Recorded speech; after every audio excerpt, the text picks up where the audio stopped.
Hello అండి, అందరికీ నమస్కారం. ఈ గేమ్ గురించి ఎవరికైనా తెలిస్తే ప్లీజ్ కామెంట్ చేయండి. దీన్నైతే టవర్ ఆఫ్ హెనాయ్ అంటారు. ఇది జస్ట్ గేమ్ కాదండి, ఇది ఒక బ్రెయిన్ డెవలప్మెంట్ పజిల్ అనమాట.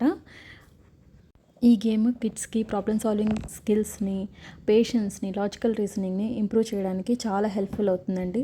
ఇందులో కొన్ని రూల్స్ అయితే ఉన్నాయి. ఒక డిస్క్ ఒక్కసారి మాత్రమే మూవ్ చేయాలి అండ్ బిగ్ డిస్క్ని స్మాల్ డిస్క్ పైన అస్సలు పెట్టకూడదండి.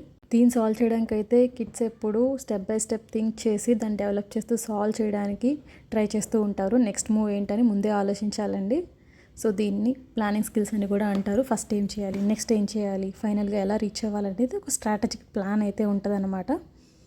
పజిల్ అయితే ఇమీడియట్గా సాల్వ్ అవ్వదండి. దీనికైతే చాలా పేషెన్స్ కావాలి. ఇది ఆల్మోస్ట్ 9 మినిట్స్ అయితే పట్టింది. వాడు రికార్డ్ చేయమన్నాడు వీడియో. సో నాకైతే 9 మినిట్స్ పట్టిందండి. ఎక్కడ ఆపకుండా చేశాడు, ఒక్క మిస్టేక్ కూడా లేకుండా.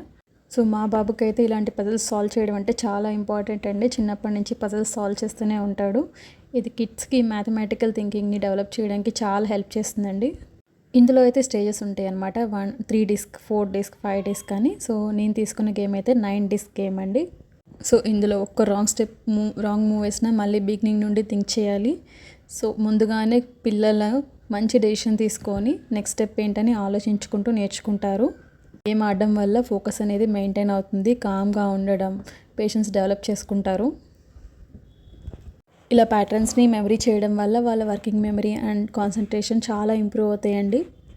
సో మీ కిడ్స్కి కూడా తప్పకుండా దీన్ని ఇంట్రడ్యూస్ చేయండి. Thank you. Please like and subscribe.